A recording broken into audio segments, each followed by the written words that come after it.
السلام علیکم ورحمۃ اللہ تعالی وبرکاتہ۔ یقیناً اللہ جل مجدہ الکریم کے فضل سے آپ سب بہتر ہوں گے، اچھے ہوں گے، اور یہی دعا ہے کہ اللہ تعالی آپ سب کو بہتر رکھے۔ میرے دوستو، کہنے کا منشا یہ ہے کہ آج کچھ لوگ تکبر کرتے ہیں، انانیت میں رہتے ہیں۔ تو تکبر کرنے والوں سے میں کہنا چاہوں گا کہ کس چیز پر آپ کو گھمنڈ ہے، کس چیز پر آپ کو ناز ہے کہ تکبر میں ڈوبے ہوئے رہتے ہو۔ دولت کی بنیاد پر اگر تکبر کرتے ہو تو میرے دوستوں، دولت کسی کی باپ کی پوپوتی نہیں۔ تکبر کرنے والوں کے تعلق سے امیر المومنین خلیفۃ المسلمین حضور سیدنا حضرت عمر فاروق اعظم رضی اللہ تبارک و تعالی عنہ فرماتے ہیں کہ تکبر کرنے والا اپنی نظروں میں اچھا تو ہو سکتا ہے۔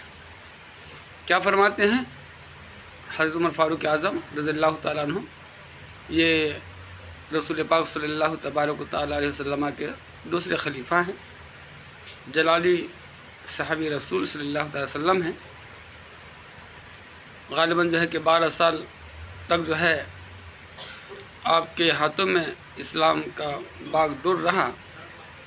تو آپ نے فرمایا کہ تکبر کرنے والا صرف اپنی نظروں میں اچھا تو ہو سکتا ہے، لیکن دنیا والوں کی نظروں میں سور اور کتوں سے بھی برا ہے۔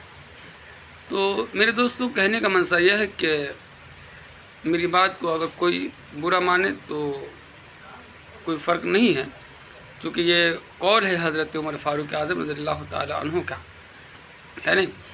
تو دولت کی بنیاد پر تکبر قطعی نہیں کرنا چاہیے، چونکہ دولت آنا جانا لگا رہتا ہے۔ آپ نے دیکھا ہوگا اور کسی کی زبان سے آپ نے سنا بھی ہوگا کہ کسی مالدار کے گھر اگر کوئی بچہ پیدا ہوتا ہے تو لوگ کہتے ہیں کہ فلاں کے گھر ایک بچہ پیدا ہوا۔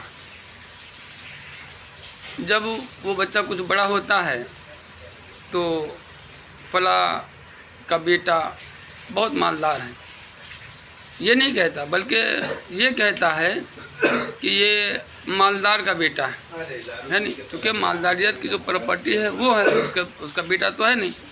اگر تو وہ جوان بھی ہو گیا، ہے نہیں، اور پھر وہ غلط روی کا شکار ہو گیا، عیاشی کرنے لگا، تو لوگ اس کو کیا کہتے ہیں کہ یہ فلاں مالدار کا بیٹا ہے جو عیاش ہے۔ کہنے کا منشا یہ ہے کہ تکبر کی بنیاد پر حضرت عمر فاروق اعظم رضی اللہ تعالیٰ عنہ نے سور اور کتوں سے بھی بدتر کہا لوگوں کی نظروں میں، اور یہ حقیقت ہے، یہ بالکل حقیقت ہے۔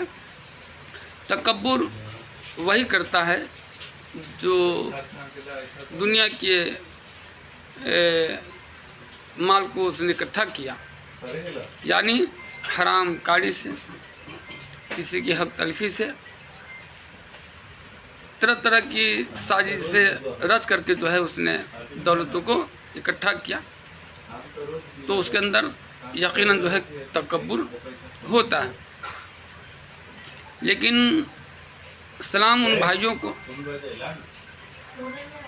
کہ جس کو اللہ تبارک و تعالی جل جلالہ نے دولت عظمیٰ سے نوازا ہے۔ جب دولت عظمیٰ سے رب کریم جل مجدہ الکریم اپنے کسی نیک بندے کو عطا کرتا ہے تو ان کے اندر بڑی سخاوت پیدا ہوتی ہے، دینے والا ہوتا ہے اور ان کی پریشانی کو سننے والا ہوتا ہے۔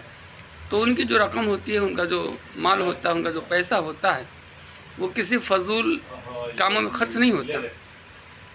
تو لہٰذا میرے دوستو، کہنے کا منشا یہ ہے کہ دولت ایک کی جاگیر نہیں، کبھی آپ کے ساتھ، کبھی کسی اور کے ساتھ۔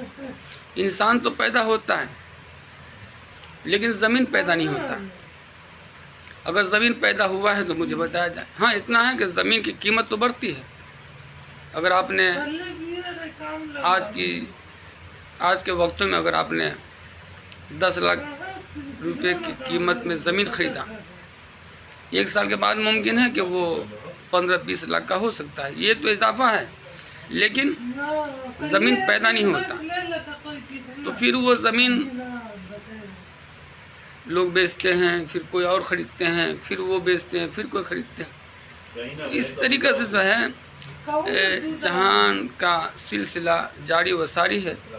بس میں آپ لوگوں سے یہی گزارش کروں گا کہ خدا را تکبر کی دنیا سے ہٹ کر کے